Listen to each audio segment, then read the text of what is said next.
On va commencer par comprendre ce que c'est l'AVC. Parce que plusieurs personnes écoutent tout le temps AVC, AVC, AVC. On ne sait même pas ce que c'est. Jusqu'au jour où on est touché. Donc, vaut mieux s'informer.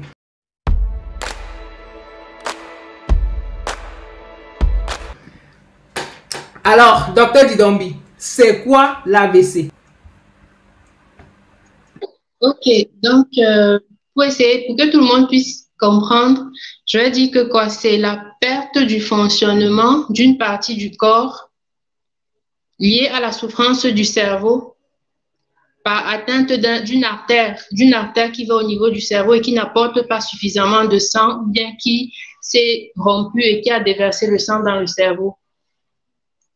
Je ne sais pas si c'est assez clair. Donc, une partie du corps qui ne fonctionne pas, que ce soit la main, le pied, la parole, l'équilibre, mais dû à la souffrance du cerveau, en fait, parce que soit il ne reçoit pas assez de sang, soit il y a du sang qui s'est déversé dans une partie du cerveau parce que l'artère s'est rompue.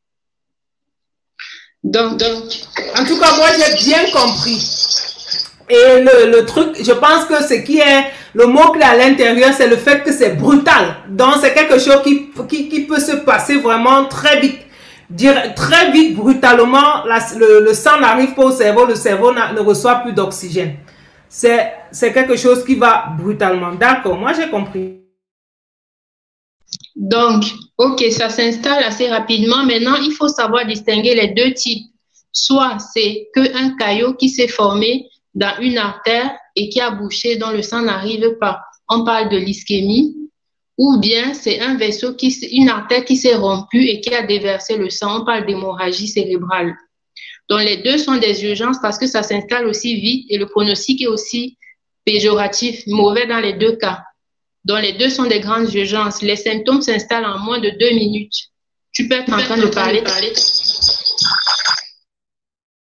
Waouh, en 2 minutes. Les amis, vous voyez à quel point ça va vite. On parle ici de 2 minutes.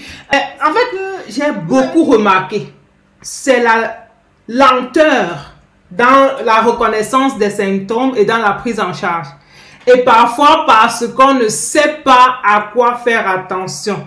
Et on a d'abord le temps d'accuser et la sorcellerie et le totem et ceci. Et on se dit, mais quelqu'un avec qui on a pris une bière hier soir, comment se fait-il qu'il va se coucher le lendemain quand il se réveille, il dit qu'il peut plus parler? Non, il y a eu quelque chose la nuit, il y a eu quelque chose la nuit. Et on commence à chercher, on va d'abord chez les tradipraticiens, le pasteur, le docteur, et le temps ne fait que passer. Or, on sait que le temps, c'est le cerveau.